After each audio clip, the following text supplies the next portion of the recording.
Hi everyone, आज हम exercise 2.2 के फिफ्थ क्वेश्चन से स्टार्ट करेंगे। क्वेश्चन नंबर 5 है, Sally plants 4 saplings in a row in her garden. The distance between two adjacent sapling is 3/4 metre. Find the distance between the first and the last sapling. तो देखिए यहाँ पे सैली ने 4 saplings जो हैं वो प्लांट्स की हैं एक रो में। The distance between the two adjacent saplings, दो सैपलिंग्स के बीच का जो डिस्टेंस है वो कितना है 3/4 मीटर। आपको निकालना क्या है, distance between the first and the last sapling. तो देखिए कैसे करेंगे। तो मान लीजिए आपके पास एक रो है, मान लो ये आपके पास एक रो है, इसमें उसने कितनी प्लांट्स की हैं 4 सैपलिंग्स। अब देखिए इनको आप नंबरिंग कर दीजिए, तो ये कितना आ गया आपके पास 1 2 3 एंड 4 सैपलिंग्स। अब इन सैपलिंग्स में बताया गया है कि 2 सैपलिंग्स का जो डिस्टेंस है वो कितना है 3/4। ठीक है, 3/4 मीटर। 2 और 3 के बीच में कितना है 3/4 मीटर। ये भी कितना है 3/4 मीटर। क्लियर। अब देखिए यहाँ पे क्वेश्चन जो पूछा गया है वो है कि जो डिस्टेंस है सैपलिंग्स का फर्स्ट और 4 के बीच में वो क्या है।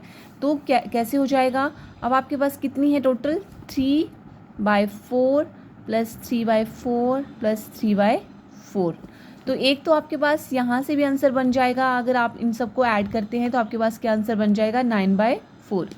अगर आप इसको दूसरे तरीके से करते हैं तब भी आपके पास आंसर क्या आएगा, सेम ही आएगा। तो 3/4 जो है वो आपके पास कितने टाइम्स है 3 टाइम्स, 1 2 3। तो आप इसको किससे मल्टीप्लाई कर दीजिए 3 से। अब देखिए ये आपके पास फ्रैक्शन है, ये एक होल नंबर है। तो जब भी आप फ्रैक्शन को एक होल नंबर से मल्टीप्लाई करते हैं, अगर आप कन्फ्यूज़ हो रहे हैं तो आप यहाँ पे डिनोमिनेटर में 1 भी लिख सकते हैं। ठीक है। अब देखिए न्यूमरेटर का न्यूमरेटर के साथ मल्टीप्लाई कर देंगे तो क्या हो जाएगा 9 और नीचे आपका आ जाएगा 4। यही इसका आंसर है। और देखिए आप देख रहे हैं ये भी सेम है और ये भी सेम ही आंसर आएगा। अब बात आती है कि ये तो आपके पास फ्रैक्शन आ गई है 9/4। अगर आप इसको मिक्स फ्रैक्शन में करना चाहते हैं तो कैसे आएगा, 9 आपका आ जाएगा अंदर, बाहर आपका 4 आ जाएगा। 4 को अगर 2 से मल्टीप्लाई करते हैं तो आपके पास यहाँ बनता है 8 और रिमाइंडर आपका बचता है 1। अब देखिए इसको मिक्स फ्रैक्शन में कैसे लिखते हैं, क्वेश्चन आपका आ जाएगा इधर और रिमाइंडर ऊपर चला जाएगा 1 और नीचे आ जाएगा 4। ये इसकी मिक्स फ्रैक्शन हो गई। तो 9/4 और 2/1 4, ये दोनों ही क्या हैं इसके आंसर। और ये किस में आ जाएगा, मीटर में। ठीक है। नेक्स्ट क्वेश्चन देखिए। नेक्स्ट क्वेश्चन नंबर 6 है, Lipika reads a book for 1 makes 3/4 hours every day. She reads the entire book in 6 days. How many hours in all were required by her to read the book? तो यहाँ पे एक लड़की है लिपिका, उसने एक book को एक दिन में वो कितने घंटे पढ़ती है 1 makes 3/4 hours। अगर वो उस बुक को 6 दिनों में ख़त्म कर देती है तो उसने टोटल कितने आवर्स जो हैं वो बुक को पढ़ने के लिए लगाए हैं। तो देखिए कैसे करेंगे। तो देखिए यहाँ पे आपका हो जाएगा, पहले आपको क्या करना है, लिपिका ने एक दिन में वो कितने घंटे पढ़ती है बुक को 1 makes 3/4 hours। इस मिक्स फ्रैक्शन को आप इम्प्रॉपर फ्रैक्शन में चेंज कर दीजिए। तो मिक्स फ्रैक्शन में चेंज करने पे आपके पास कितना आ जाएगा 4 और 1 कितना हो गया 4 + 3 7। तो ये हो गया आपका 7/4 hours। तो एक दिन में लिपिका जो है वो 7/4 hours में पढ़ती है। अब नेक्स्ट आपके पास आता है कि सीरीज से एंटायर बुक 6 days। अगर वो 6 दिनों में बुक को कंप्लीट कर लेती है तो वो उसने टोटल जो आर हैं वो कितने आवर्स में उसने कंप्लीट की है।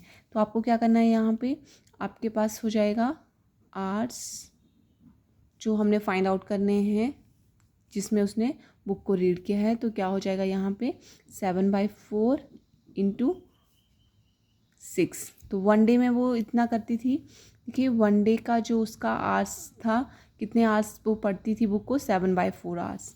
और अगर आपको आवर्स निकालने हैं, ठीक है, आवर्स निकालने हैं रिक्वायर्ड आवर्स जो कि उसने 6 days में किए हैं, तो 1 डे में इतने थे और 6 days में कितना हो जाएगा 7/4 × 6। तो क्या आ जाएगा यहाँ पे 42/4। देखिए यहाँ पे इसका कोई भी डिनोमिनेटर नहीं है, आप इसको ऐसे भी लिख सकते हैं। तो 6 × 7 42 और 4 1s are 4। अब देखिए इसको आप मिक्स फ्रैक्शन में भी कर सकते हैं चेंज। तो क्या हो जाएगा 42 और 4 यहाँ पे। तो यहाँ पे 8 से जाएगा तो कितना हो जाएगा 8 4s are 32। अगर आप इसको देखिए यहाँ पे आपका सॉरी यहाँ पे 1 से 10 से चला जाएगा, ये 10 4s are 40 हो जाएगा। तो यहाँ पे आपका बचा रिमाइंडर 2। तो इसकी मिक्स फ्रैक्शन क्या आ गई आपके पास 10 और यहाँ पे 2/4, ठीक है। मैंने 8 यहाँ पे इसलिए लिख दिया क्योंकि मुझे लगा 5 है।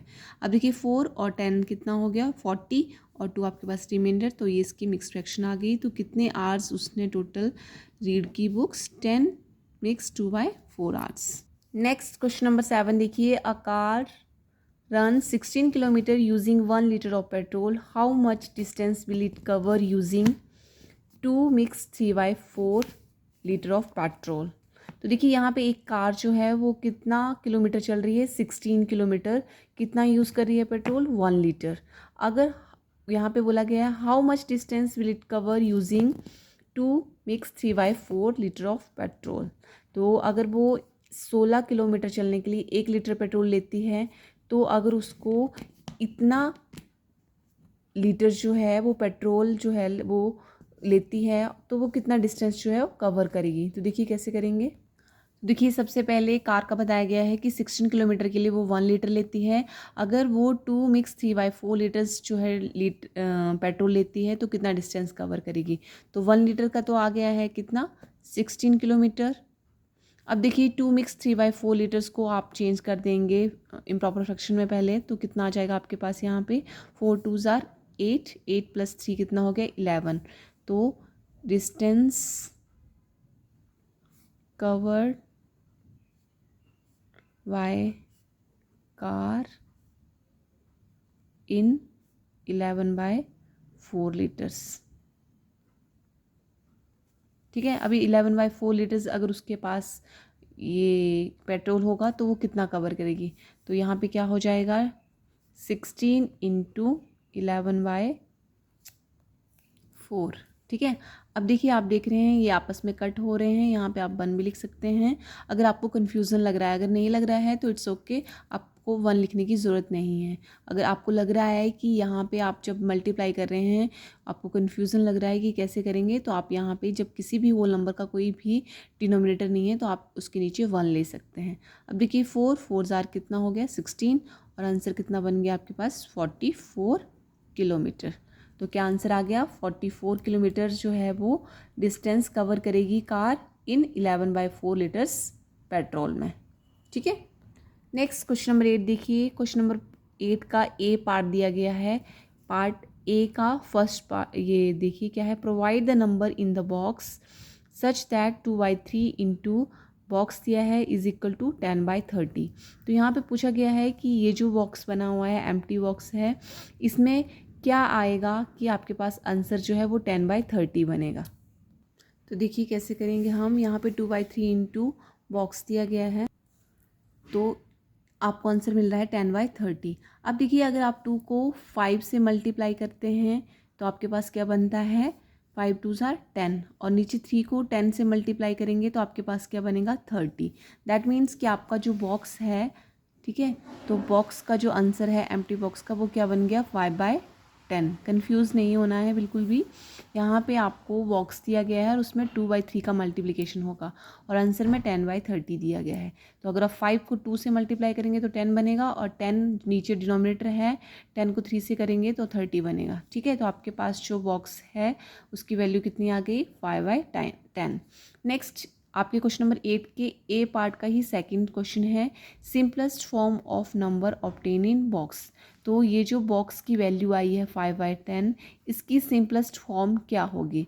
तो सिंपलेस्ट फॉर्म कैसे निकालते हैं, देखिए बॉक्स की जो वैल्यू थी वो कितनी थी, 5/10। अब देखिए इसकी सिंपलेस्ट फॉर्म क्या हो जाएगी, सिंपलेस्ट फॉर्म का मतलब होता है कि आप इसको लोएस्ट फॉर्म में, जो आप इसकी रिड्यूस लोएस्ट फॉर्म होगी वही सिंपलेस्ट फॉर्म होती है। तो क्या बन जाएगी, 5 1 जार 5, 5 2 जार 10। तो इसकी सिंपलेस्ट फॉर्म क्या बन गई, 1/2।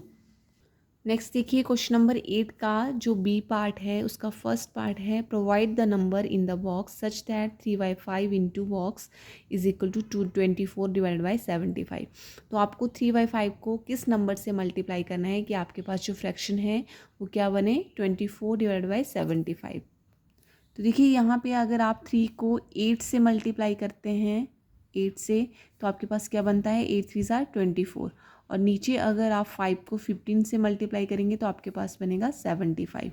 दैट मीन्स कि आपका जो बॉक्स था उसकी वैल्यू क्या आ गई है, 8/15। ठीक है। नेक्स्ट क्वेश्चन देखिए। नेक्स्ट क्वेश्चन इसी बी क्वेश्चन का सेकंड पार्ट है, the simplest form of the number obtained in boxes. तो जो बॉक्स की वैल्यू आई है उसकी सिंपलेस्ट फॉर्म बतानी है। तो देखिए ये जो बॉक्स था इसकी जो वैल्यू आई है वो आई है 8/15। तो इसकी सिंपलेस्ट फॉर्म क्या हो जाएगी? सिंपलेस्ट फॉर्म यहाँ पे मैं नंबर 2, यस, बी का सेकेंड पार्ट, सिंपलेस्ट फॉर्म क्या हो जाएगी 8/15 की। तो आप देख रहे हैं कि दोनों ही नंबर जो हैं वो डिफरेंट है, एक दूसरे के कोई भी मल्टीप्लाई नहीं है, ठीक है, मल्टीपल नहीं है ये, ना ही इनमें कोई ये है कॉमन फैक्टर। तो ये इसकी सिंपलेस्ट फॉर्म क्या आ जाएगी? 8/15 ही आ जाएगी। तो यही इसका आंसर है। तो देखिए आज हमारा एक्सरसाइज 2.2 के सारे क्वेश्चंस कंप्लीट हो गए हैं 8th क्वेश्चन तक। वीडियो अगर आपको अच्छी लगी हो तो प्लीज़ लाइक करें, शेयर करें और चैनल को सब्सक्राइब करें। और अगर कोई डाउट होगा कि नहीं क्वेश्चन में तो आप मुझे कमेंट करके पूछ सकते हैं कि क्या है।